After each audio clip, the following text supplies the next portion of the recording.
All right, we've got a critical mass here, so we're going to go ahead and get things started. Again, my name's Steve Lomley. I'm the Communications and Education Manager here at the Joint Office of Energy and Transportation. We've got a terrific webinar planned for today focused on the EV experience and specifically what to expect from public charging. If you could advance to the next slide, please, Carrie.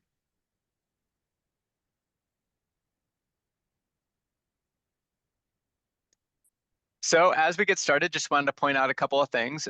We're using Zoom for today's webinar, and controls are located at the bottom of your screen. If they aren't appearing, you could just move your cursor down there to the bottom edge, and you'll be able to see the options that are available to you.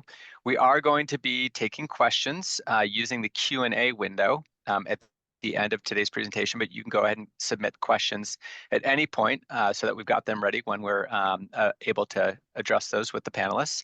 The webinar is also going to be recorded, and it will be posted on the Joint Office website. May also be used internally. So if you speak during the webinar or use video, you're presumed to consent to recording and use of your voice or image. And again, if you visit driveelectric.gov, that's where recordings will be posted. So we'll have all of the slides as well as an audio and video recording. And then we do have a newsletter that we send out on a bi-weekly basis called Powering Progress. And we'll include a link to the recorded webinar in that newsletter. So if you haven't already, I highly recommend that you visit driveelectric.gov and go to our newsletter page and subscribe to get those newsletters. If you can advance to the next slide, please, Carrie. So our agenda today, I want to do a quick poll as we get started, and then we're going to do an introduction from the Joint Office. So our Executive Director, Gabe Klein, is on, and he's going to welcome you all. And then we've got presentations from some terrific panelists. We've got Jacqueline talking about EV model availability and performance, Ingrid talking about policy developments for EV drivers, Roberto talking about public EV charging basics, and Maya Resch, who's going to cover data on the EV driver experience. And then we will have time for a panel discussion and audience Q&A. Next slide, please. So we've got a few polling questions. Lady, if you could go ahead and pull those up, please. Give everyone a chance to weigh in. So our first question is, what region of the country are you from? It's always helpful for us to understand where our webinar participants are joining us from. So if you can go ahead and answer that question. Once we've got a critical mass, we can show the results.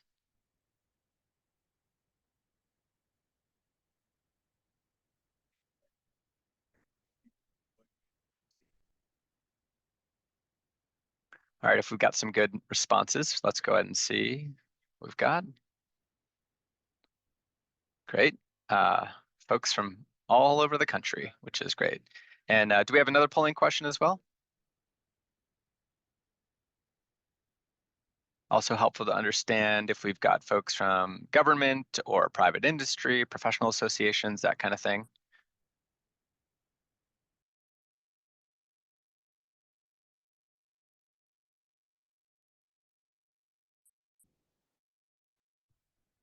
All right, if we can go ahead and close this poll and look at the results. Great. Continue to have great participation from government folks as well as industry. Thank you, Lady. And is there another one? That's it. All righty, perfect. All right, so if we can move on to the next slide, please.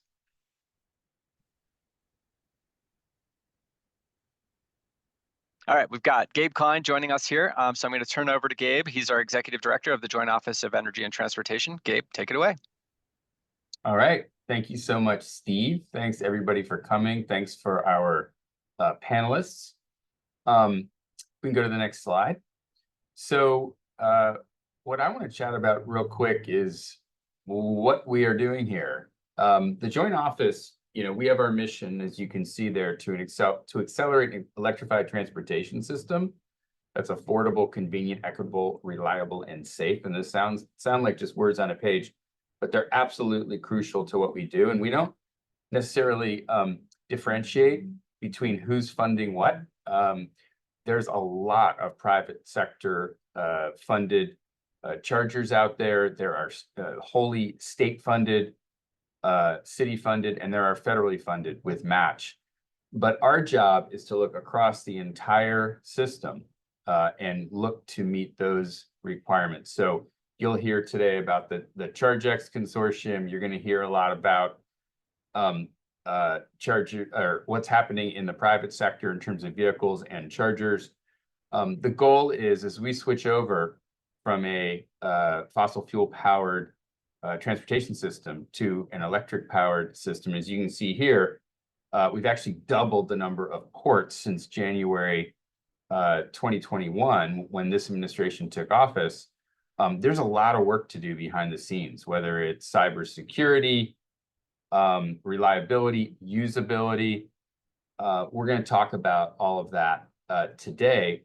And a note here also that you can see on the bottom right, we have a lot of level 2 chargers, which are those chargers that might take you 3, 4, 5 hours to charge your car, and then fast chargers as well for the road trips, right? Or for fleets to get up to speed quickly. Both will grow, but our 2030 study that we did with NREL actually finds that there is a need for 1.2 million public charging ports. 1 million being low power, level 2 charging.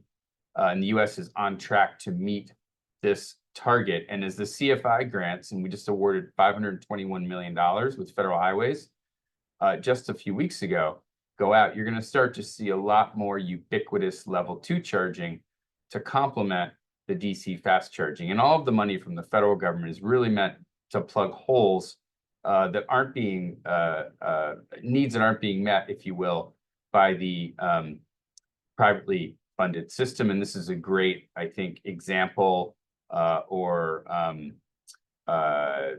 drawing, if you will, of how that works and why we need the routes, but we also need the branches for the public charging, the public destination charging. So in this webinar, we're going to learn about how charging and EVs are actually coming together, EV model availability and costs, what are policies to help make EV models affordable, how do you charge at a public station, how do we want to charge at public stations, and ways that we're using data to actually improve the public charging experience. So we want to go to the next slide. Thanks to our awesome panelists for participating. And I look forward to listening myself. Thanks, everyone. Great. Thanks so much, Gabe. Appreciate that wonderful introduction, kind of setting the tone for all of us. And we're going to move on to our presenters now. So you can see we've got some great panelists. We've got Jacqueline, who's a freelance automotive journalist, Ingrid from Plug in America, and then Roberto joining us from SAE. He's a sustainability editor there. And then we have Mayuresh, who is from Idaho National Laboratory and one of the researchers working on the ChargeX consortium that Gabe talked about, which is a multi-lab consortium focused on enhancing charging reliability. So with that, we're going to turn it over to Jacqueline. Thanks so much, Jacqueline, for getting us started. Thank you. Let me share my screen, PowerPoint. I think it's working. Is it working? Yes? Yes. Yes. It is. Okay, great. And you can only see the screen, right? That's it? Not yet. Oh, need to go you in can full see my screen whole mode. screen. Yes. Okay, good thing I checked beforehand. Okay, full screen mode, yes? Yes. Okay, terrific. Well, hello, my name is Jacqueline Trop. I've been an automotive journalist for the last 15 years. The first 5 years in Detroit for the Detroit News and the New York Times, and then the last 10 years as a freelancer for a lot of different magazines, from Fortune to Bloomberg Businessweek to Newsweek to Fast Company to Vogue even. My current projects are I oversee the Fast Company's top 10 most innovative automotive companies list each year, and I also run Money Magazine's Best Cars Awards each year. So that means that I drive several hundred cars every year, and more they're becoming all electric. And that's because the number of models in the industry is just proliferating. Now, you may hear some different takes on the state of the EV market and whether the rate of growth is slowing, or has it slowed, or will it speed up again? But the fact is that the absolute number of models in the manufacturers' lineups has absolutely ballooned this decade, especially since 2019. So I am very fortunate to drive a range of EVs from big to small to the Cybertruck, as you can see here, which I just got to drive for a story for Fortune in January. So that's just a little introduction. Now I need to put my timer on so I don't talk too much, because clearly I'm getting into some history. Many people may not realize that electric vehicles have been around for since the beginning of the automotive industry, well over 100 years ago. So back this in the mid-teens, 1915, before influencers, there was the vagabonds, and the vagabonds are kind of the old-timey influencers. You've got Henry Ford, Henry Firestone, Thomas Edison, and then usually a US president or two. And the idea was that they would travel around the country in their cars, Ford Model T and whatnot, with a huge caravan so that journalists could take pictures as they made stops along the way. And they could get the word out that, cars are a thing that you can use to take a road trip with. So at this time, Henry Ford and Thomas Edison were collaborating on a battery-powered vehicle. And Clara Ford actually even had one, because Henry Ford thought that the Model T was too dirty and too difficult to operate. So they did have EVs way back in the day. And in fact, Rolls-Royce was even one of the early advocates, but the charging network and the energy grid was just not there. So that's how we ended up with 100 years plus of internal combustion engines. And the real inflection point was in 2010, when the Nissan Leaf, as you can see on my slide here, came online. We had hybrids before that. And then the EV was really the first fully electric consumer vehicle that you could buy. And even then, it was only limited to certain states. And that was the case for a long time. A lot of times you could only get an EV in California or Nevada. And now in 2024, you can get all of the EVs anywhere. So big changes. And then I put this picture of the Rolls-Royce Spectre on here, because whereas the Leaf is one of the oldest EVs in modern history, the Spectre is one of the newest. It just came out this year. It's Rolls-Royce's electric vehicle. So Rolls-Royce did have to wait about 120 years to get the car on the road, but now they're electric also. So I have a graph here from Auto Pacific, which is a very informative source of automotive data. And as you can see, the number of models that's expected, the number of nameplates that are coming out, 2024, 84, by 2029, 216 are expected to be on the market. And as you can see from the blue graph, the blue bars, EVs are just becoming more and more of our daily life. When I first started reporting on this, on the beat, EVs were about 1% of total new vehicle sales. Now they're almost 10%, give or take a few basis points. And that is massive growth, more so than many people thought was possible. So just to show you the idea of how creative EVs can be, they're not just mass market budget cars like the Leaf anymore. Here, the orange car is the Hummer, GMC Hummer EV. I'm not so good at PowerPoint, hold on. Don't worry, I'll get it back.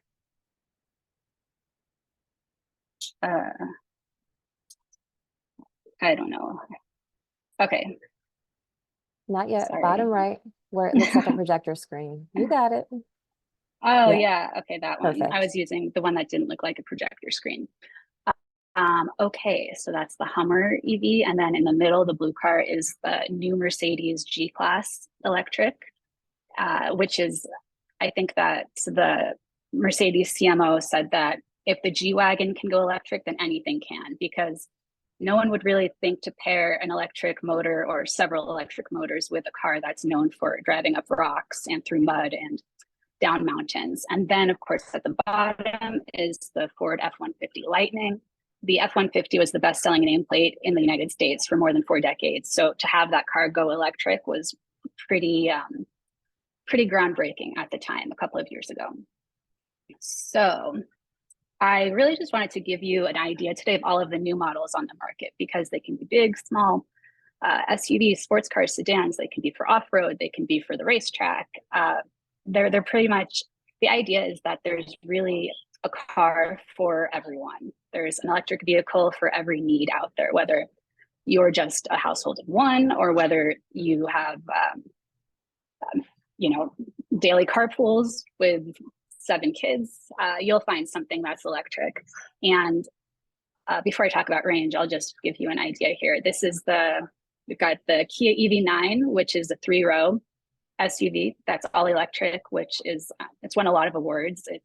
I'm really impressed with it. And then right above it, it's the new Mini EV. So all sizes, and then the Cybertruck, and then the Nissan Ariya, and all kinds of cars that we would never expect OEMs to electrify. So wanted to talk about range really quickly because that's obviously a big concern, whether you have a daily commute or you're going on a road trip. In 2015, range was pretty pitiful. There's the Tesla, of course, but most of the cars didn't even go 100 miles before needing to recharge. Now in 2024, we have a lot better. Over 300 is 200 to 300 is average, but over 300 is not uncommon. And as you can see here, Lucid Air has a record-breaking range at 516 miles. So that's a game changer for the rest of the industry. And finally, I just wanted to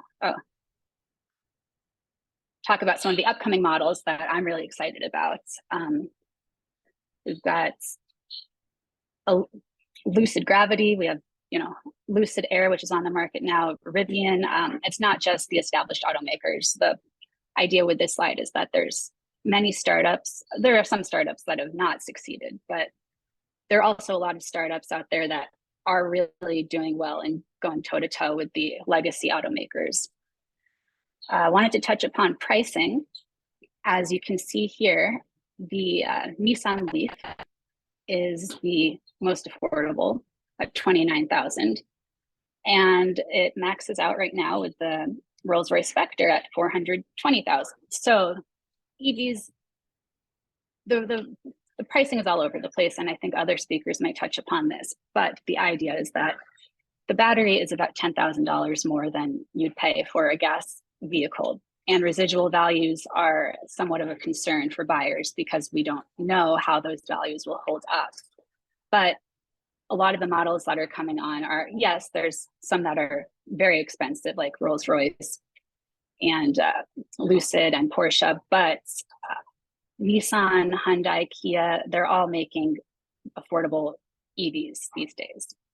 And finally, I just wanted to show what might be upcoming. I'm excited about the ID. Buzz, Volkswagen's all-electric van. And that's all. I will stop sharing now. Thank you.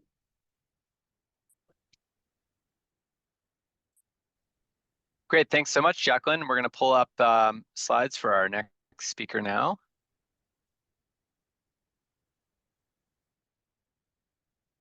And here we go. We've got Ingrid. So Ingrid, I'm going to turn it over to you.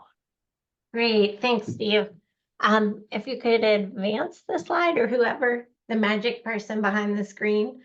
Yeah, thanks so much. I'm Ingrid Malmgren. I'm Senior Policy Director with Plug in America. We're a national nonprofit that's been working for 15 years to accelerate EV adoption through education, advocacy, and research. Next slide, please.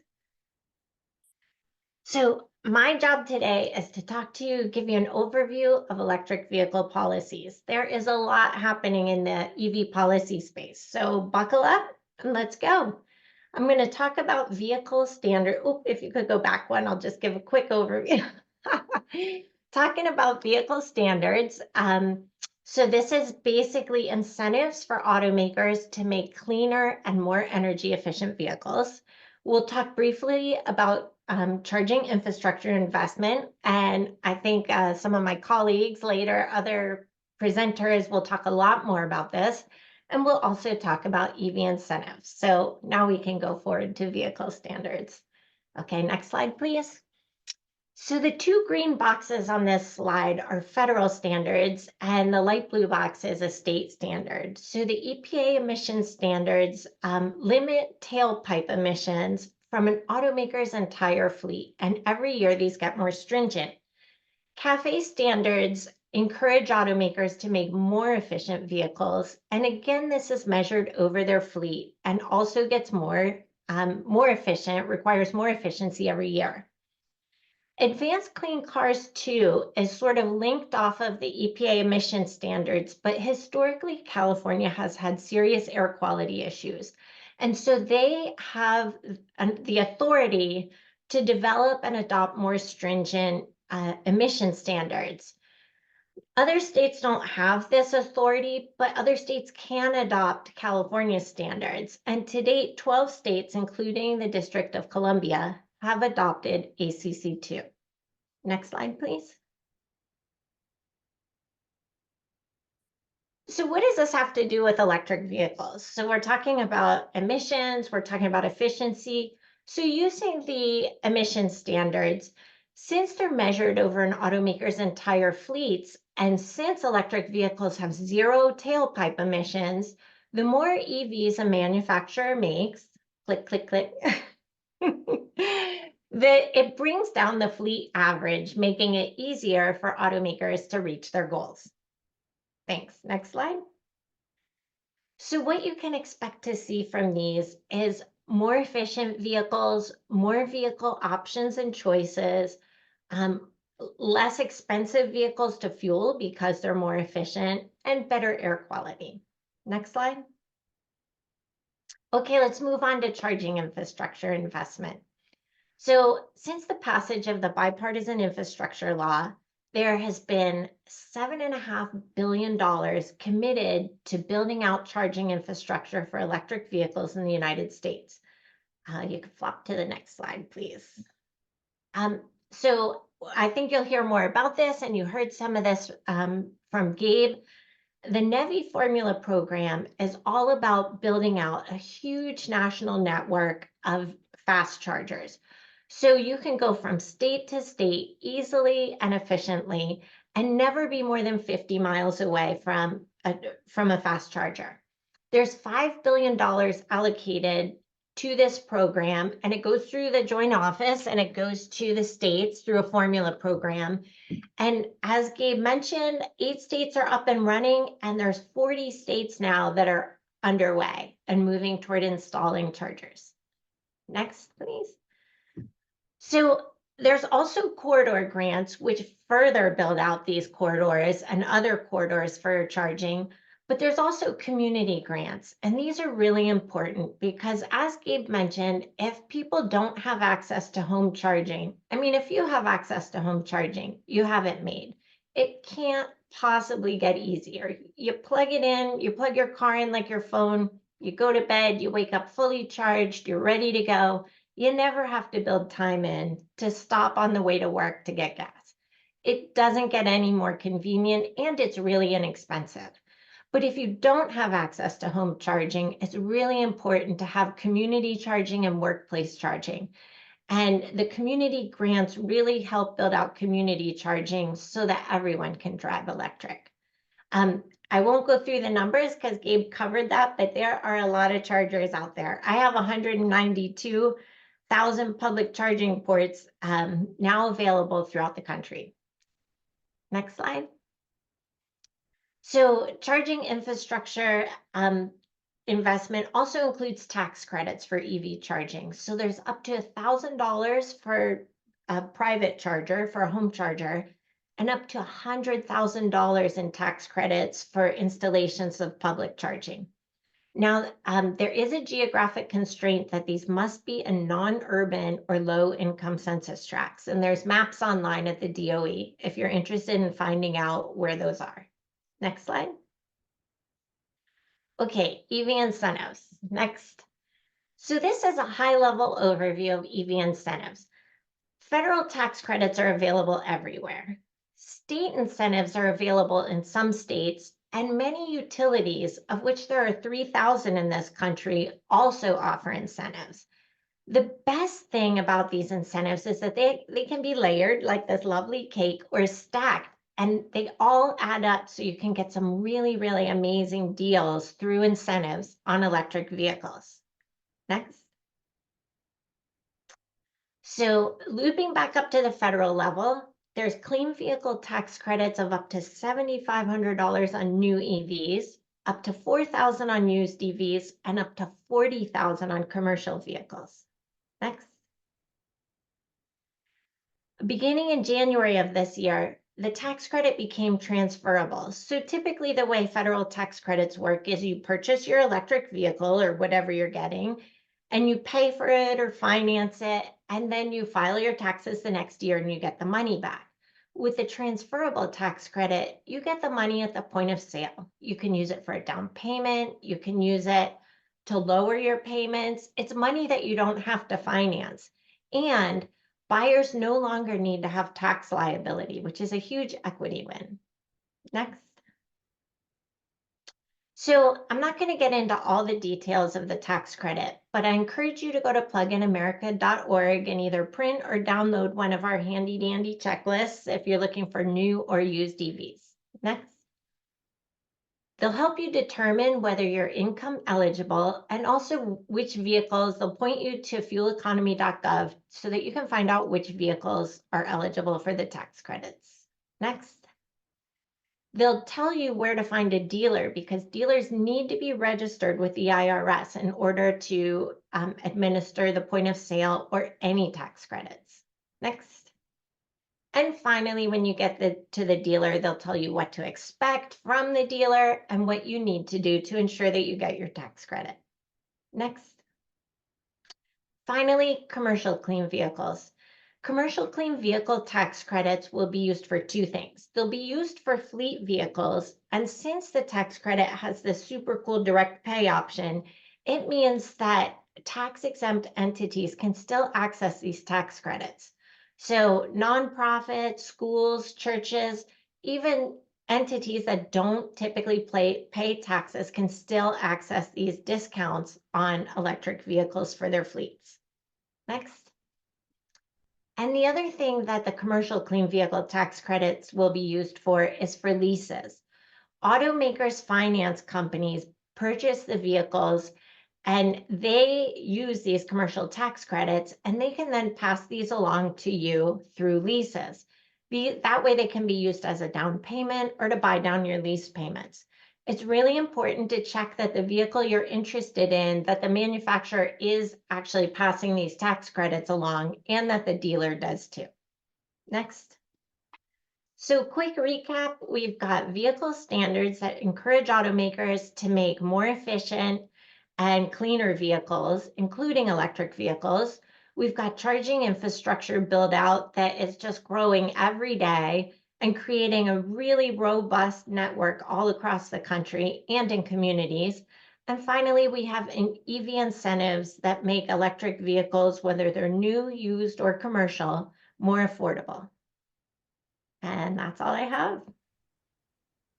Great. Thanks so much, Ingrid. That was super helpful. And now we're going to turn over to Roberto Baldwin. He's a sustainability editor at SAE International. And Roberto has extensive experience covering electric vehicles, charging infrastructure, and the electrical grid.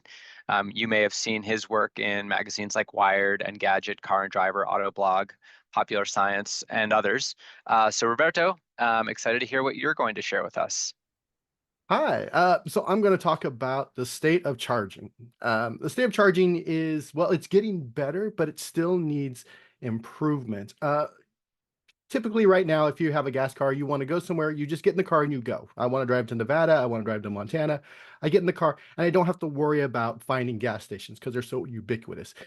EVs are a little bit different. And while there are chargers coming online every day, and Bloomberg reports that EV chargers will outnumber gas stations by 2032, you still need to do some planning. If for some of our older audience members like myself, in the 90s, in the 80s, if you wanted to go somewhere, you busted out a map and you figured out where you were going. This is sort of what you have to do with an EV for a long road trip right now, is you kind of have to do some planning.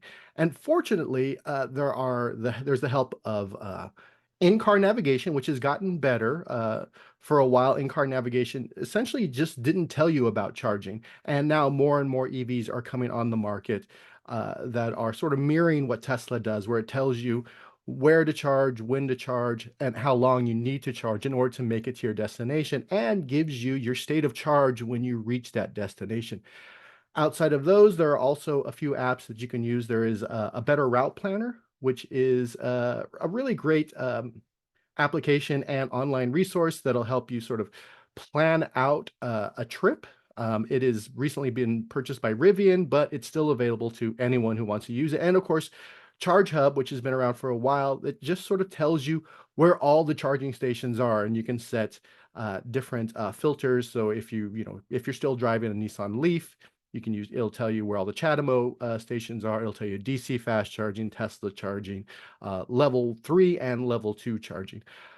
That said, if you're traveling during busy holidays, lines are still a thing. I drove to LA and back during I'm up in Northern California during the 4th of July week, and I had to wait in line twice. And each time it was about 10 to 15 minutes before I was able to pull up to a charger. But as more and more EVs come onto the market that charge quicker than, say, a Chevy Bolt or a Nissan Leaf, that means that those vehicles don't have to spend as much time at the charging station. And of course, charging stations are also a lot quicker. I remember a few years ago when if you went to a charging station and it was 50 kilowatts, that was mind-blowing. Now you have charging stations that, in the best in a perfect world, would charge it up to 350 kilowatts for vehicles that support charging that quickly. Next slide. So not all EVs are equal. And as I mentioned before, some EVs, let's say the Volkswagen e-Golf, which was a compliance car, or the Chevy Bolt, those charge at a maximum of 50 kilowatts. So if you pull that vehicle up to, let's say, a 350 kilowatt station, it's still only going to charge at its peak at 50 kilowatts. Meanwhile, the new Porsche Taycan will charge it up to 320 kilowatts. And this is why it's very important to learn the charge rate of your vehicle. A lot of automakers will tell you the 10 to 80% charge time, which is sort of helpful. 10% to 80%, it'll charge in 15 minutes, 20 minutes, 30 minutes, 45 minutes, but it doesn't really tell you how quickly that vehicle will charge. And this is very important when you go to mixed charging stations, where there are, let's say, charging stations that charge it up to 150 kilowatts and charging stations that charge up to 350 kilowatts. If your vehicle only charges up to 100 kilowatts, there's really no need for you to be at that 350 kilowatt station. So let some of the vehicles that charge quicker, above 150 or 200 kilowatts, charge at those much quicker stations. Fortunately, more and more of these companies, Electrify America, EVgo, are removing or sort of replacing the mixed charging stations and only putting 350s or 400 kilowatt stations at locations. There's another thing you want to know about the 80% rule. Charging is a bit like, the best analogy I've heard is people going into a theater. Let's say there's a 100-seat theater, you have 100 people going in. The first 80 seats are going to be filled relatively quickly. It's those last 20, it's going to be difficult because people have to sort of find a seat, they have to look around, and that is a bit like the physics of charging a battery. After 80%, the charge rate is going to drop off dramatically. So really, especially if you're traveling, there's really no need to, and you're trying to save time, there's no need to wait past 80% most of the time. If you can make it to the next charging station with your 80%, you might as well just do that. Or you're going to be sitting around for an additional, almost twice as long waiting for your vehicle to charge. And if you're wondering, you have that Chevy Bolt or you have that Porsche Taycan, why your EV isn't charging at its peak rate? Well, that's because of charging curves. You have to, preconditioning is your friend. This is why you want to use in-car navigation. As your vehicle is getting closer to a charging location, it will precondition the battery. It will set it up to the correct temperature in order to charge at its quickest. That's not to say that when you get to that station, again, let's say if you have that Taycan, it'll charge at 320 kilowatts. There are a lot of variables on whether or not on the speed at which your vehicle charges. The state of charge, the lower state of charge, you typically charge a little bit quicker. Ambient temperature, whether or not the charging station is working correctly, how many people are at a charging location, and so if you show up with that 320 kilowatt Taycan and you're only charging at 200, those are some of the reasons. There's not a problem with your vehicle. It's literally just how physics works, and I guess, and of course, issues that you may or may not be having with the charging station. If you're charging at 200 kilowatts, I have a vehicle that charges at 230. It's actually it's really quick. 10 minutes. You have enough time to go inside, use the restroom, buy some beef jerky and a soda, and then get back out to your vehicle. As for payments, there are in-app payments, and these are, if you use the Tesla network, there are no credit card readers on the Tesla network. So you just show up, you have a Tesla account, you pay for it via account. Most of the other charging networks also have that, EVgo, Electrify America, but they're increasingly putting credit card readers on their stations, which is incredibly important because you shouldn't have to download an app in order to use a charging station. So hopefully these credit card readers will be on more and more chargers and will also be a bit more robust. I think a lot of people have gone out into the world and realized that the credit card reader doesn't work so great. It seems to be the first thing that breaks on these charging stations. So that is an issue that I know the charging companies are looking into. One great thing is a thing called plug-in charge.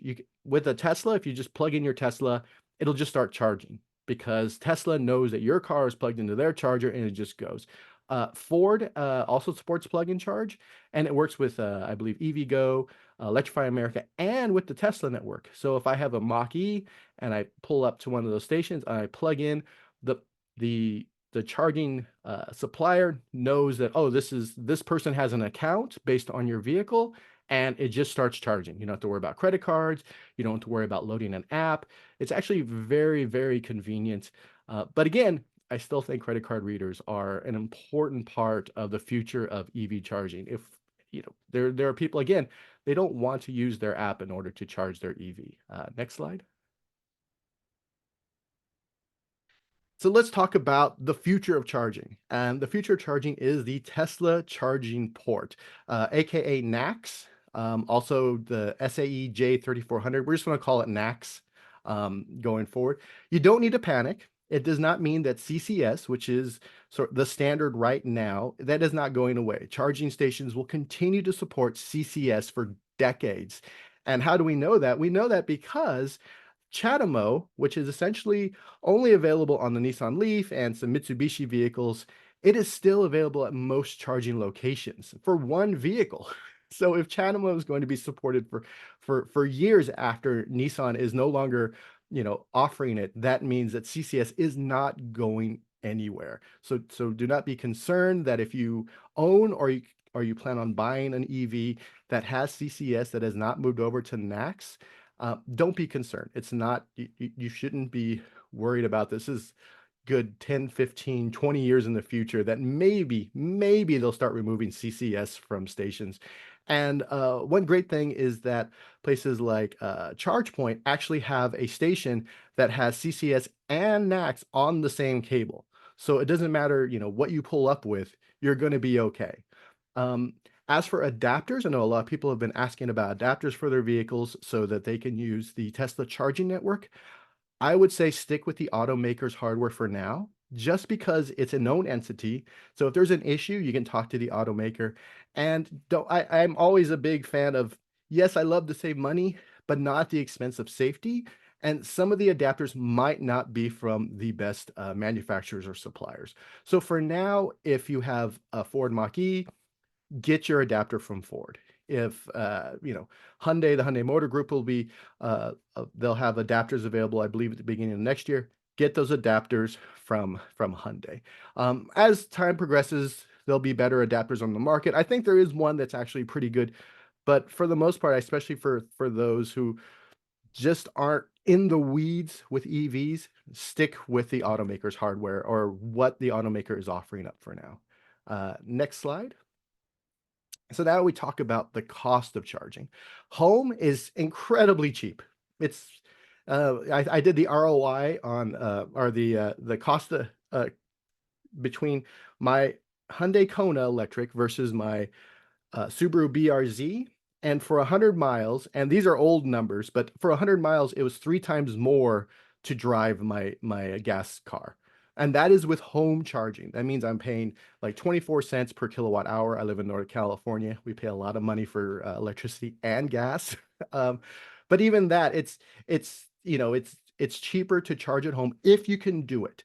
It's typically going to be cheaper to charge at night, because if you have a tiered utility that charges you less, you can charge at night. You can either tell your car to schedule that, or if you have a level 2 charger, you can tell the charger itself to schedule that, which is great.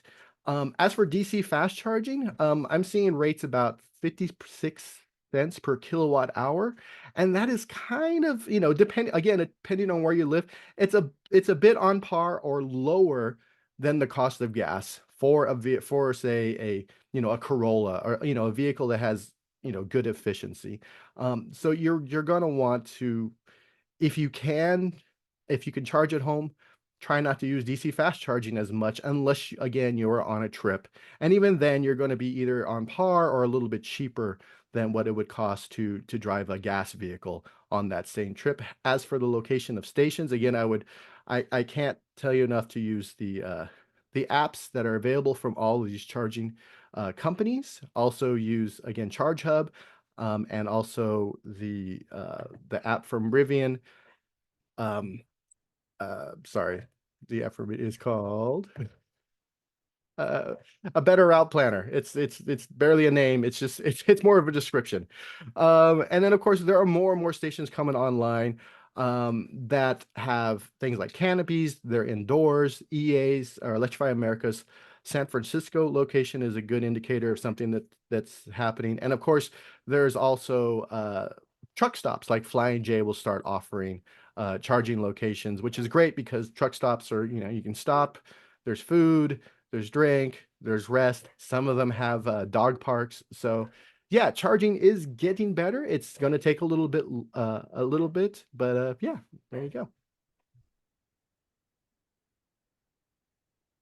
Great. Thank you so much, Roberto. That was super informative. And now we're going to turn it over to Mayuresh. Dr. Mayuresh Savan.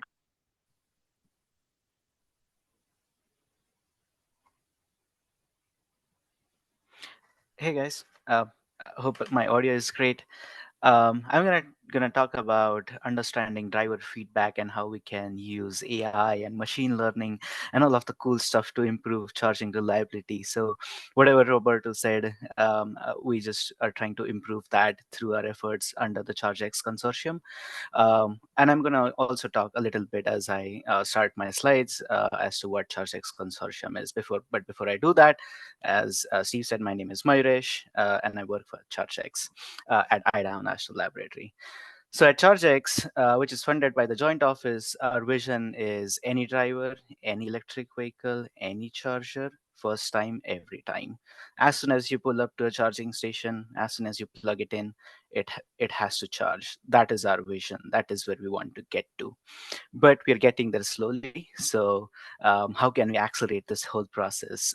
So that's why our mission is to bring together EV charging industry members, all the national laboratories, which have all the experts on there, consumer advocates, drivers, you guys, to measure and significantly improve the public charging reliability and usability in North America by June 2025. So we are on a tight schedule. We want to improve the reliability drastically.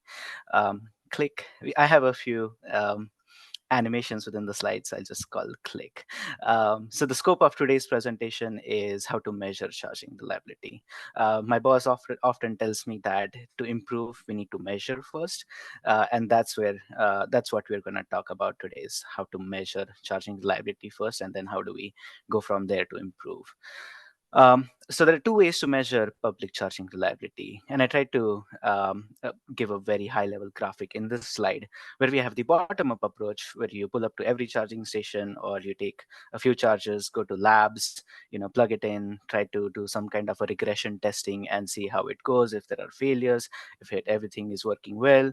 And then it just is an exhaustive testing that we have to go through. But then there's another approach called as the top-down approach, which is quick. We can look at in-field issues and gives us a broader understanding. And that is through using customer data. So like customer reviews, feedbacks, any sort of interviews.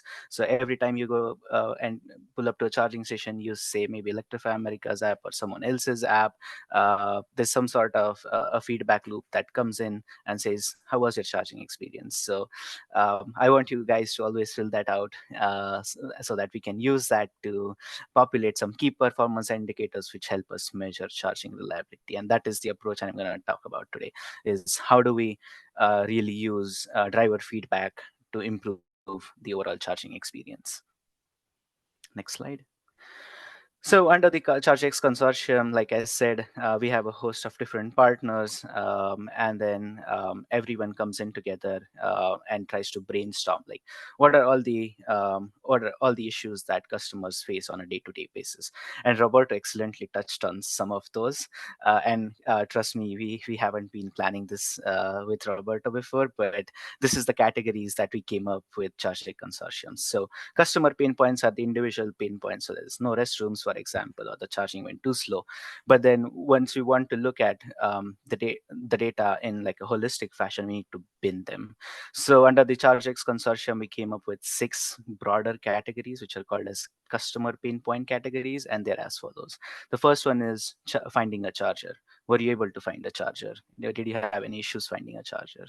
The next one is, okay, now you found a charger. Were there issues accessing it? Like, were you able to pull your car in pretty easily? Were you able to plug it in? How was it? Did it have some sort of accommodation for a trailer? And all of those. Now, once you access the charger, were you able to start a charge? So like were you able to tap and pay, and then did charging really begin or not? Once it began, were you able to complete the charge? So you requested maybe 80% SOC. Did you get to 80% SOC, or was there a failure before that?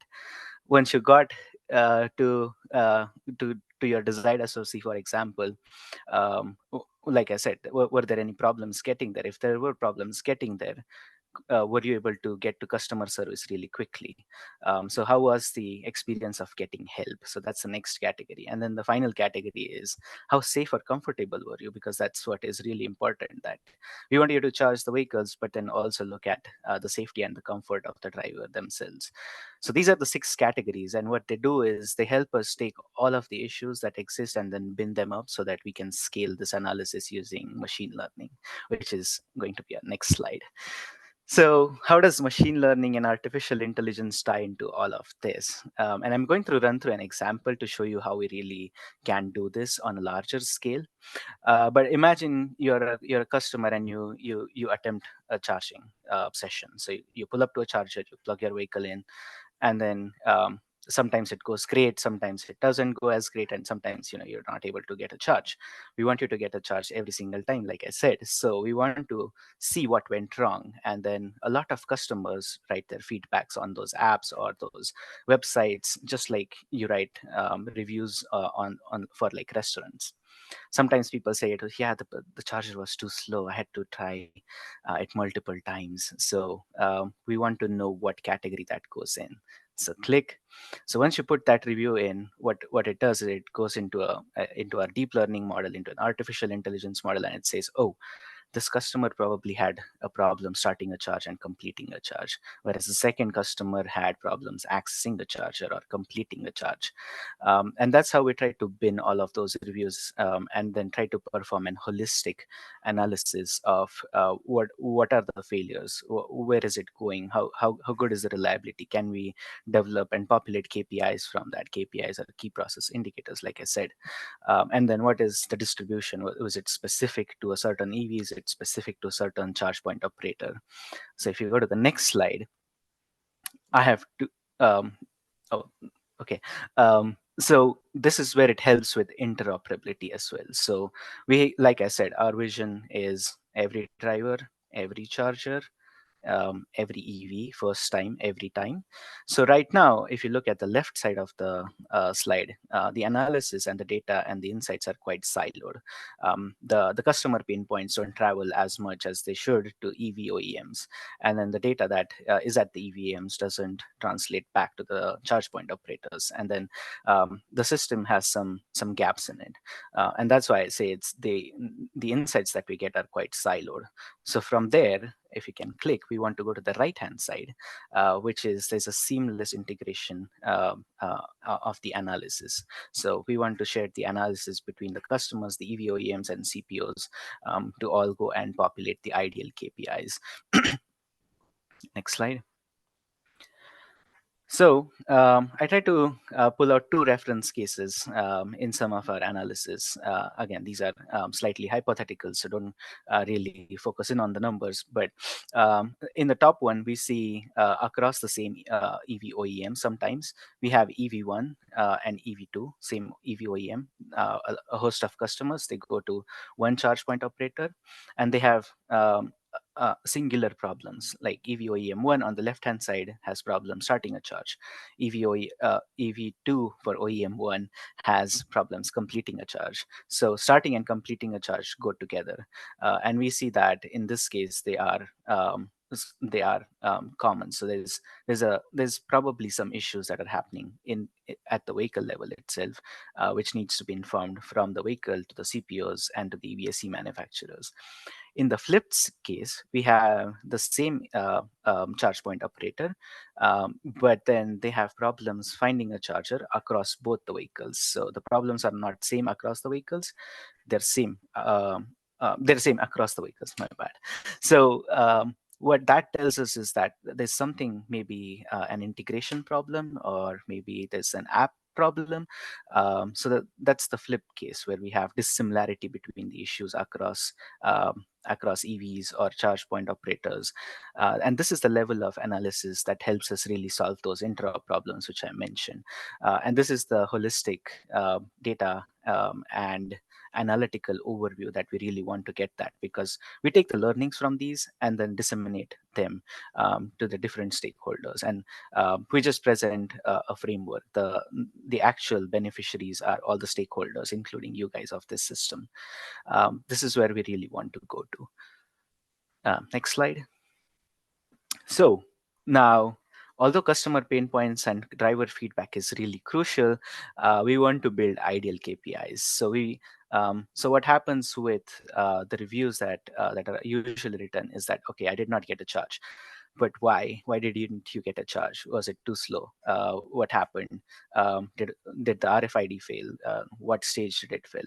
To do that, we also have to look at the bottom-up approach. So click, which is the actual technical logs that are being captured. So every single time you plug in your vehicle to a DC fast chargers, there's a lot of high-level communication that starts. So a lot of information gets exchanged between the vehicle and the charger, and they try to communicate with each other in a very rapid pace to get you that charge. And that has a lot of low-level detail, which is usually needed to go down to the root cause of the problems. But we need both those streams to develop and populate those ideal key performance indicators. I also want to talk about those nice word clouds that you see. You'll see a lot of working in there, which is a good sign. But then we also want to look at what are the other customer pain points. And then Roberto coincidentally mentioned and eased that for me. So like card, that's the RFID, restrooms, canopies, the apps, the charging power, the rate of the charger that was or the car that it was charging on. All of these are really important, and they need to go in together with these logs, so that we can really improve and get to that higher reliability percentage as soon as June 2025. Next slide. So what did we learn from this is that the traditional EVSE data, it lacks kind of customer inputs. So the analytics are really siloed. We need to be more, it needs to be more qualitative and quantitative. from a perspective of the customer, because the customer is the person who is really bearing the brunt of it, and we want to improve in specific directions and prioritize the pain points that the customer faces.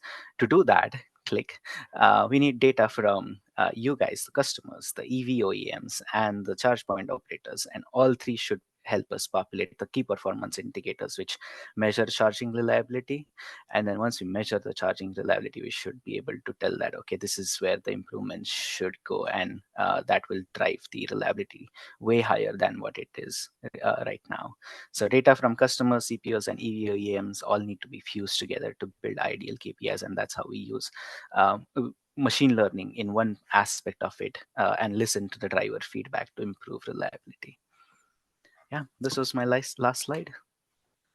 Thank you. If you guys have any questions. Thank you, Myresh. That was fantastic. It seems like kind of what I've been hearing from all of you is there's growing model availability. The cars are fun to drive, can meet most of your needs. One of the things that Ingrid talked about was that if you have access to home charging, it really couldn't get any easier. But you know, a lot of our conversation was focused on sort of the public DC fast charging experience in improving that. And I see lots of questions that kind of reflect concern about the public charging. Could maybe each of you just spend like a couple of seconds talking about how fueling an EV is different, and maybe what charging looks like for people who don't have access to charging at home?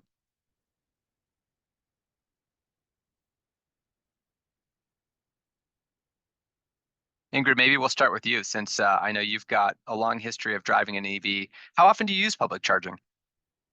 So I am one of the fortunate ones who has home charging, and my car has like a 300-mile range. I honestly don't even know, because I never drive that much in a day. I might drive 30 miles. I think the average is 40 miles a day for how far people drive. So most people could probably get away with charging once or twice a week. So I never even look at my range. The only time I ever use public charging is when I go on a road trip. And similar to what Roberto said, is it definitely takes a little more planning. You got to build in a little more time. I have a Tesla. It tells me where to go. It preconditions my battery. I go and I get ice cream, and I'm not even finished with my ice cream cone, and it's ready to go, and I'm off on my way. So it's pretty easy, but I do understand that other networks, it's more challenging. It takes a little more planning, but for most people in their daily driving, if you have home charging, you will not even think about it. Mm-hmm. Yeah, it seems like that in-car experience for those who are accessing public charging is really important. And you talked about how Tesla has that experience dialed for a lot of drivers. Jacqueline, since you've driven so many EVs, are other automakers making that experience more seamless for drivers? Well, you can hear me, right? From my Mhm. experience, I'd say no. I find charging to be extremely difficult. I have an at-home charger, so typically that's fine. But the few times that I've been traveling and need to find a charging station, besides with the exception of a supercharger, it's really hard. Broken screens, broken card readers. A lot of times they don't even exist where the map tells you it is. So I personally have found it to be just a mess. That's all. Yeah. And Roberto, I know that you've driven a number of vehicles too. Do you have anything to add to that? Yeah, you know, I like Ingrid, and Jacqueline, I have at-home charging. So for my EVs, I had an EV for 3 years. We just replaced it with another EV, and we only started charging it outside of like maybe the twice that we took it to a or a charging station. We only started charging it because we just had all this extra free charge from Electrify America when we got the car.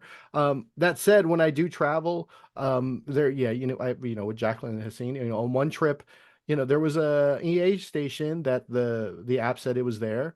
All the apps said it worked, and you got there and it was shut down. And typically I'll pull over a little bit earlier because I'm thirsty or I'm hungry or whatever. And so I got to that station. I'm like, oh, I'll just use this station. And it was shut down. The app hadn't been updated.